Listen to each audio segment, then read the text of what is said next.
This is the Ranger Report Podcast.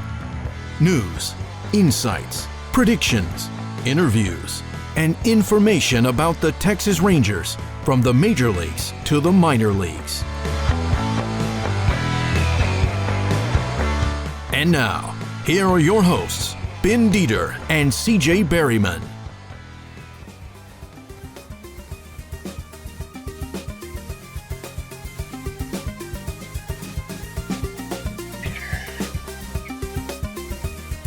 Welcome to the Ranger Report Podcast. I am Ben Dieter, even though I don't sound like him. You can find me on Twitter at bdieter75. I am at CJB_RR, and I do not sound like Ben right now. No, and neither does Kane McCutchen, who's joining us today. Kane, what's going on? What's going on, guys? I'm back. All right, yeah, so we're recording the day before Thanksgiving because, why not? Rangers news broke today, and I thought that maybe we would start with that today. CJ and I had talked about it. Kane and I had talked about it. Everyone I know that's a Rangers fan and I had talked about it. And I met the man at the Do It for Dirt Foundation thing back in October. The Rangers have hired Mike Maddux to be their pitching coach. CJ, I'm pretty psyched about it. How about you? I'm elated. It's rare, to be honest, to see players, much less coaches, return to an organization after they were let go. I mean, obviously the Bannister, there was just some turnover there when Jeff Bannister was hired. And I mean, that's to be expected, even though I was hoping, Maddux wouldn't go nowhere, but yeah.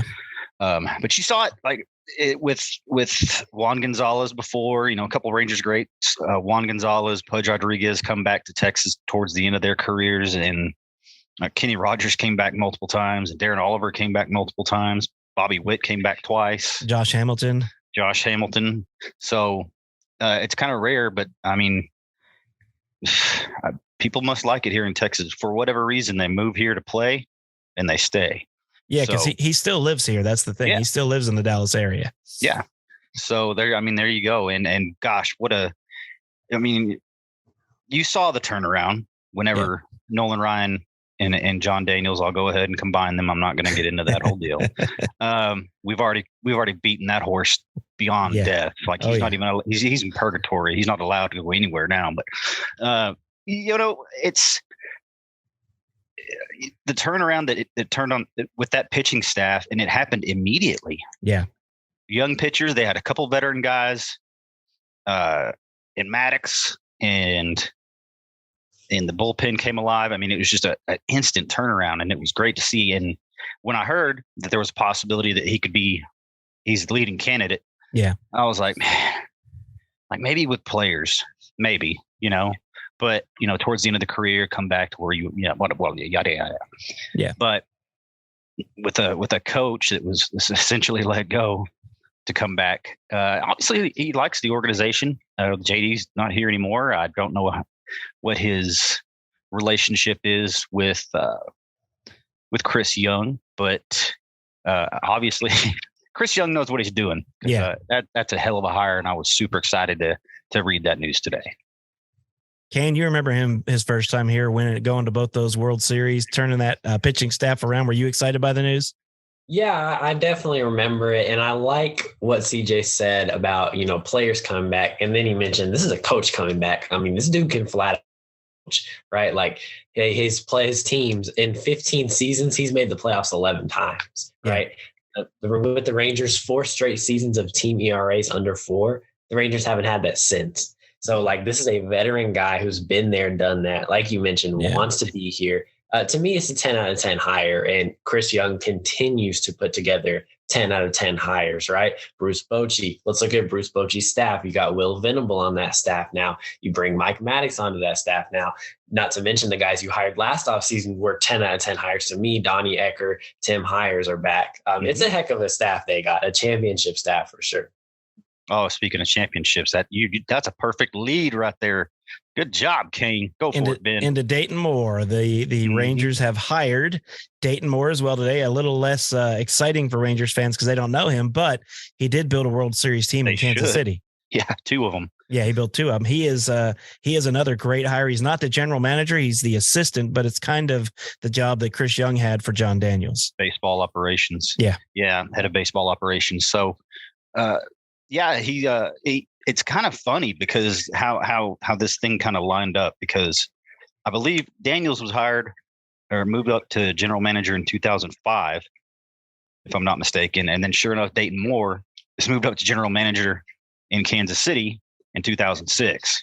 And like you mentioned, he totally rebuilt the farm system.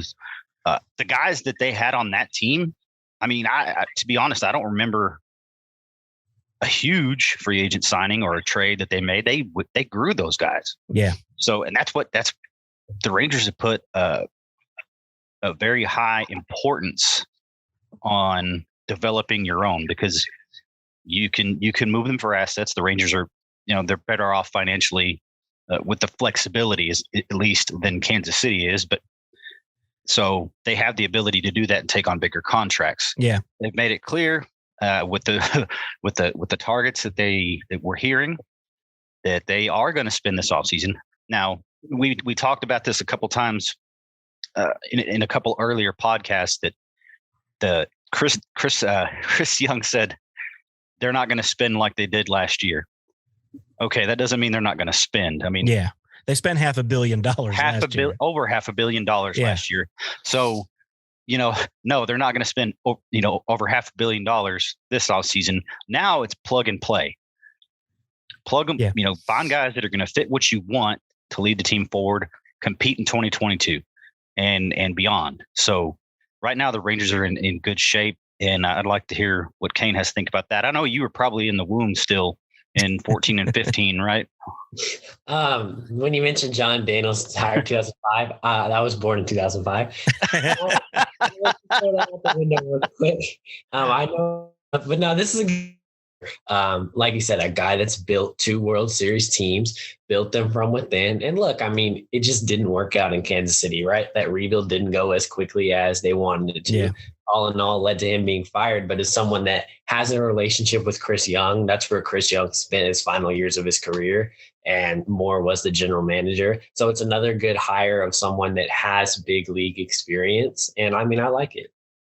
Yeah, one thing I'll say, and you, CJ, you already mentioned this, but Chris Young is putting together a winning front office right now, and he's starting to put together a winning team. I've been pretty impressed with everything he's been able to do as a rookie, general manager and president of baseball operations. Absolutely. It's he as we discussed when the John Daniels firing happened, he had no idea that it happened until the day of.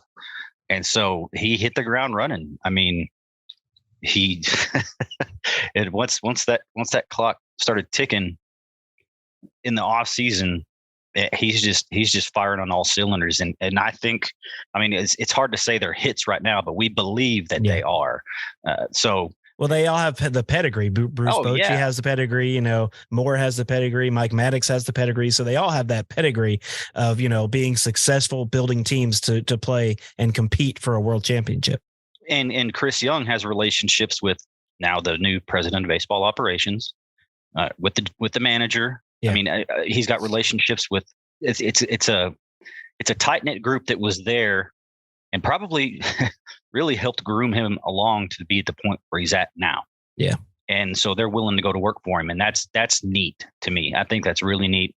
And yeah, the staff, the coaching staff and the front office hires that have happened recently, I'm super excited about it. And Dayton Moore, yeah, he's a 2-time world champion. I mean, he built that team. And like Kane said, the rebuild the second time around just kind of didn't work out, and they let him go. So, thanks, Kansas City. Yeah, thanks, Kansas City. That's great. All right, I wanted to move on to free agent pitchers. There's so many names being floated out there, but the 2 I hear the most are Jacob DeGrom and Carlos Rodon. So, Kane, I'll start with you. Which one do you want to see, or do you want to see both of them? And who do you think the Rangers are going to wind up picking up? Oh, gosh, here we go. Yeah, sure. I'd love to see both of them. Yeah. It's not going to happen. But starting with Rodon, I think he's the Rangers seem to be the most realistic suitor for him, the most serious suitor. In my last article, I put it at 45%, which is high, which is really high, but I really like those chances. He's proven that he can stay on the field. And he's been really good these past 2 years. One thing I really like about him is he's only 29 compared to DeGrom, who's 34, and Verlander, who's 39. He just turned 30. Just turned 30. Oh, okay. But yeah. But yeah, he's a lot younger. No, but I like him for sure. Definitely honestly, I feel like he's kind of flown under the radar in a sense as far as the best pitchers in the game. And it's going to take a lot, but they're willing to spend. I think that's super realistic. As far as DeGrom goes, I don't hate the Rangers' chances to land him, but I do have concerns with the age and health a little bit. Yep. He's still the best pitcher in baseball, and you don't have to give up prospects to get him. I'd say overall, go for it. But if you don't land him, so what? You pivot to somebody else. I put those chances in my last article, I put it at 35. So I like it. But all right, CJ, who do you think and why? Well, the DeGrom thing is funny because he opted out of his contract with the Mets, making $30.5 million to a test free agency at age 34. That's pretty ballsy. So obviously he's betting on himself. Yeah. I don't know what his agent had to say about that, but he's betting on himself. And what's funny is after he opted out, he reached out to the Rangers and told them he was interested in coming to Texas. So it was the opposite. So that's interesting. And yeah, age 34, the years would have to be right. I mean, and yeah, the health as he gets older. He's already had a few seasons where, I mean, it's just, he hasn't been able to be on the mound. When he's on the mound, he's awesome. I mean, just unbelievable. Yeah. So it's just, I think the odds, honestly, I'll kind of reverse on Kane here, of him coming in over Rodon is more likely, although I agree with Kane that I'd rather have Rodon because he's younger. He's left-handed. Yep. And he's proven he's healthy. The past 2 seasons he pitched fantastic. So I'd go with Rodon. You got Clayton Kershaw, who obviously we've talked about that. Chris Bassett, Luis Sabrino, Verlander, but he's 40. So but he won the Cy Young at 39. Yeah. So that dude's the Tom Brady of baseball right now. Well, Tom Brady before this season. Yeah. I don't really think they're going to be playing around too much in the mid-tier starting pitcher. No, we have enough prospects. I think, and honestly, I wouldn't even say Evaldi. Bassett is someone that's been thrown around, but I feel like they're really focusing on the top end. And someone you guys didn't mention is the Japanese kid, Kodai. Yeah. I mean, they're one of the top contenders to land him, but that's going to be tough because teams are not having to pay a posting fee or give up draft. It's a free agent. Yep. We're looking at like a quarter of the league going after him. So that's tough.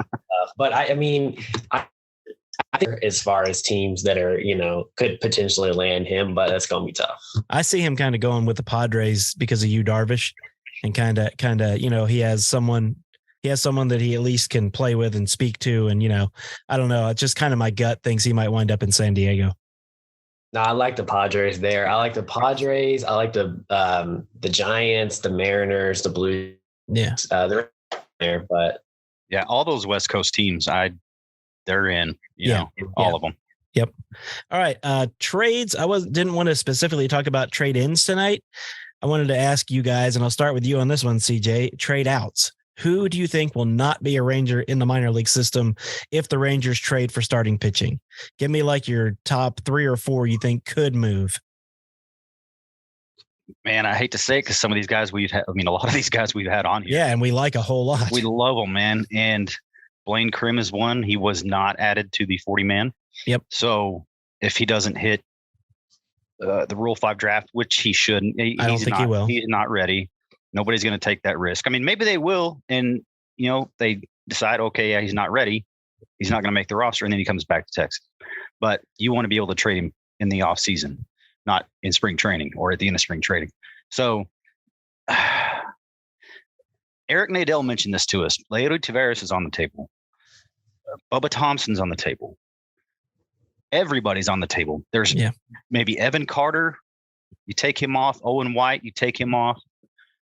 Cole Reagans is on that list too. Not the in, but on the out, which we love Cole. Yep. But it's Oh, there's so many of them. Really, I mean, everybody. Justin Foscue, Ezekiel Duran, Josh Smith. Yep. Yeah, Ezekiel Duran and Josh Smith are completely blocked at the major league level. Yeah, your infield's set. So yeah, I mean, you've got all 4 infield positions now pretty much solidified. I mean, Josh Young, I know we say that he's barely played any, but he is the future third baseman. That is part of the Rangers' plan. He's going to get this year no matter what, even if he sucks. Mm-hmm. Yeah, I think it's almost easier at that question to say who you want to keep. Yeah. Okay. Yeah. Would be more of like Jack Leiter would be on that list. Yep. Owen White, Kumar Rocker, Brock Porter, Evan Carter. Yep. Other than that, it's kind of fair game, and that sucks for people like Acuna. Yep. And Cole. Yeah, Acuna. I forgot to mention him. And people like that, but Justin Foscue. But it's really fair game, but I also think they need to make a trade. They have so many prospects. They need to unload some. So it's going to suck. But I've said this multiple times on here. You got to unload some of them. And, very few prospects is their spot is safe. Yeah, I would have. Oh, go ahead, CJ. It's like lettuce. You don't want to leave it out to spoil. Yeah. You don't want to let these guys just sit there and rot in the minors. You want to take advantage of their peak in the minors. And I think Cole Winn is on that list for sure. Yep. Kane, that's a good mention. Yep. And, I could see a deal like a big trade that involves him, Foscue, Jonathan Ornelas. Who got added to the 40-man, by the way. Yes, he's on the 40-man. Yep. And you've got Zach Kent. I mean, gosh. The names that Kane mentioned are pretty much, those are the guys they're not going to let go of. What about, what do you guys think about Dustin Harris? That's another one. Do you think he's untouchable, or do you think he's one that could be moved? One that could be moved. No, I don't think he's untouchable. I don't know. Yeah, I think they really want to keep him, but they would trade him for the right part. But you might see a big package of the guys that we mentioned going for a big named starter. Yeah, and another one I thought of, Aaron Zavala, is another one who they're really happy with him. He's a college player, pretty polished, but again, if the right deal comes along, they're ready to win now. Mm-hmm. It's time. Yeah. So they we'll see. The winter meetings are coming up, and that's when usually in years past, back when Kane was in the womb, the winter meetings, man, was a flurry of signings. Boom, boom, boom, boom, boom, boom, boom, boom, boom, boom, boom, boom, boom. And then trades happening. I mean, it's crazy. We didn't have smartphones back then, so all of us were glued to our computers watching ESPN and refreshing every 5 minutes. Yep. And that's how we found out. Yep. But the winter meetings were crazy, and now that it's slowed down, really. So, but that's, I always say the winter meetings are the official unofficial start to free agency. Yeah. So unfortunately, we got to wait a little bit longer, but we're going to start getting some answers. Before we know it, we're going to look up and some things are going to be happening. Yeah. And I'm super excited about it. Judging by, like we've talked about already, they're building to win. They've got a winning front office, a winning staff, coaching staff. They're not going to mess around anymore. It's either you're here and you make it, and if not, you're not. So I agree. All right, let's skip talking about the pen until next time, because I want to actually get more into that and go in depth. And I don't want to go for an hour tonight. We're not Jeff and John after all. We don't sit there and listen to ourselves talk for an hour, John. Anyway, I know he listens to our podcast, so I should get a text about that comment. Anyway, one more thing I wanted to ask you guys. First of all, can we all agree that Judge is not coming to Texas? Yeah. Oh, yeah. Okay, so we can all agree the Judge is not coming here. Yeah. And this name keeps getting bantered around, you guys. I mean, we need one more power hitting outfielder. I mean, thoughts Joey on Gallo. old Joey Gallo? No. It's one thing when we've seen enough of him to know what he is. Yeah. We've seen it personally here. Yeah. We know what he is. And what he did after he was traded. Thank goodness we got the haul we did for him. Yeah. Because, man, he had a rough year there in New York. After he went to New York and then to LA, hit under 200. I mean, geez. He looked a lot better in LA, but it's not hard to look a lot better than hitting 098 or whatever he was hitting for the Yankees this year. Yeah, it was bad. And I understand it's kind of a Martin Perez type deal where, he came back after some time away and things just clicked. I mean, you rarely see guys. There was only 2 players that accepted the qualifying offer this year. Yeah. Most years, nobody does. Yep. And Perez accepted it. Of course, it's a huge raise, which he wholeheartedly deserves. Oh, he totally deserved it. Yeah. $4.5 million last year. So yeah, I mean, he took it because he's like, hey, I'm comfortable here. I mean, so maybe they can work out a long-term deal. They got time now. I mean, yeah. And he's willing to give them that time. So, with Joey Gallo, I love the guy. He was fun to watch, especially when he got hot. Oh yeah, he's a funny player. Funny guy. Had fun out there. Had a great defense and base running. Yeah, good speed or excellent speed for a guy his size. But I just have seen enough of him in a Rangers uniform and away the past, since he came up. That's. I don't think that's something you want to bring back in to push forward with. No, it's definitely not. I don't hate it, but I'd far from love it. Yeah. I could see the reason someone would want to bring in Joey Gallo. The shift is getting banned next year, right? If from the Rangers' perspective, he's comfortable here. He played decent here, but at the same time, I would not even come close. I mean, there's so many other options. And I'm thinking right now that Mitch Haniger is going to be a super realistic option for the Rangers to bring in because they've had interest in him. And the Angels just traded for Hunter Renfroe, which is going to take them out of those sweepstakes. So that pretty much leaves the Rangers and the Dodgers to kind of, be favorites for him. So I really like bringing in him, someone that didn't play a lot last year, but was good when he did play. And I don't know. I like the upside there with Haniger more than I like the upside with Gallo. Big time. Yep. And you've also got Jock Peterson. Yep. I've heard this name thrown around. Andrew Benintendi. Mm-hmm. Yep. Brandon Nimmo. So Peterson's going back to the Giants. I bet. Yeah. So, but no, Benintendi's good. Yeah. It might be a little more than they're willing to pay for an outfielder this year. But he's someone that he hit 304 last year with the Royals and the Yankees. So that's definitely a good option. Nimmo's gonna get a bag this year for sure. Yeah. I would say Haniger and Benintendi though. Yeah, and Benintendi apparently he there's something with his swing that he made an adjustment with and made the All-Star team this past year for the first time. So and he's 28, 28, 27, 20, 28, I think. And man, that's a 7-year, that's a long-term deal, like a real long-term deal that you can get. And I mean, obviously the numbers have gotten astronomical in baseball as far as free agents goes. And Corey Seager's not worth $350 million, but you know what? They wanted him and they threw it at him. And so if they really want Benintendi, I think that I guess I want to say Bob Simpson and Ray Davis, but more Ray Davis because he's more in the spotlight as the ownership, but has given him the green light to just go. And I would love to see Benintendi. Nimmo, oh man. Yeah, he's gonna get a ton. It's gonna be around that Corey Seager number, I would say. Do you think we'll be finding Nimmo somewhere else? Close.